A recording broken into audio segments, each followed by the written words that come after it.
Bahkan terakhir ini pabrik tekstil terbesar se-Asia Tenggara, saudara, Sritek, ikut gulung tikar.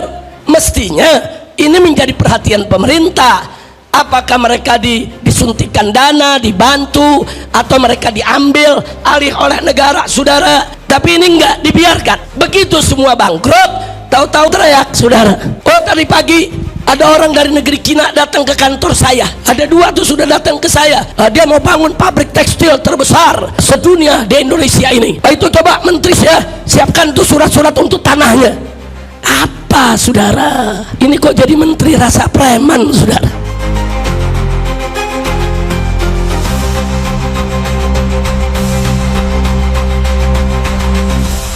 Saya hanya sekedar menyampaikan wacana.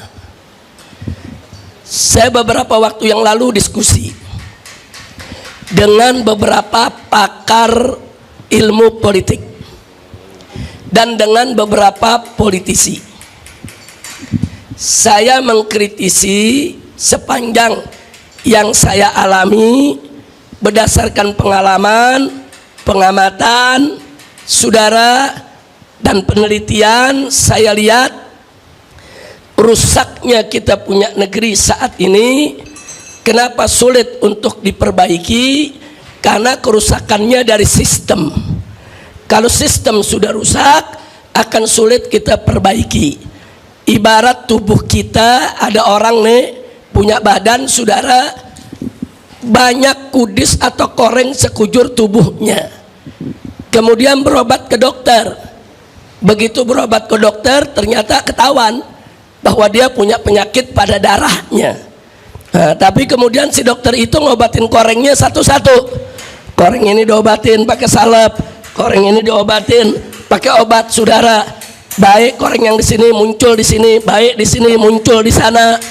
Hanya dokter itu mengambil kesimpulan kepada pasien, kalau Anda mau sembuh, ya mesti cuci darah. Nah, karena ini sumbernya di sana. Kalau Anda nggak mau cuci darah, hanya cuman mau diobatin satu persatu itu koreng, nggak bakal baik-baik. Baik yang di kaki muncul di tangan, baik di tangan muncul di badan, baik di badan muncul di muka. Ini darahnya yang mesti diberesin, darahnya mesti diobati. Nah, saya melihat penyakit di kita punya negeri begitu. Nah, kenapa banyak terjadi korupsi, saudara? Karena memang sistemnya memberi peluang untuk korupsi. Kenapa banyak money politik di dalam demokrasi kita? Karena sistemnya memang memberi peluang untuk money politik.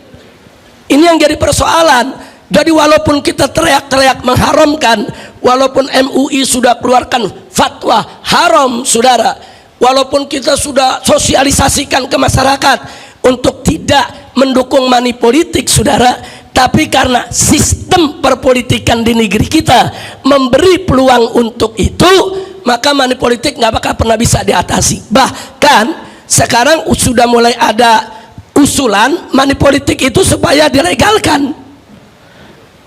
Kenapa mereka mengusulkan money politik itu dilegalkan, saudara? Karena sudah putus asa, nggak mampu untuk mengatasinya. Nah, jadi sekali lagi saya lihat ini persoalannya adalah pada sistemnya yang harus diperbaiki.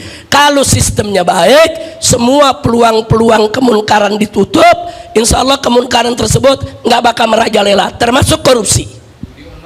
Nah, kemudian masih kita bicara korupsi.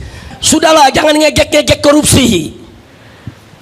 Ini kalimat gak pantas disampaikan oleh seorang pejabat. Yang namanya korupsi bukan hanya harus diejek, saudara. Dikejar, ditangkap, dipermalukan, dimiskinkan itu koruptornya. Nah, kenapa ada seorang pejabat tinggi tahu-tahu gerah dengan masyarakat menyerang korupsi, dia bilang apa? Udah jangan ngejek-ngejek korupsi, nanti kita malu di dunia. Ya kalau malu di dunia, buat satu sistem untuk melawan korupsi. Nah, bukan media dibungkam agar tidak bicara tentang korupsi, nggak bisa. Jadi pejabatnya sendiri memberi peluang, saudara. Nah, supaya apa? Korupsi itu tetap merajalela. Nah, nggak sampai di situ. 30 pabrik tekstil di Indonesia gulung tikar. Bahkan terakhir ini pabrik tekstil terbesar se-Asia Tenggara, saudara, Sritek, ikut gulung tikar. Itu kalau di total semua pabrik tekstil yang gulung tikar, saudara, pegawainya puluhan ribu sampai 100.000 lebih, semua harus di PHK. Mestinya ini menjadi perhatian pemerintah.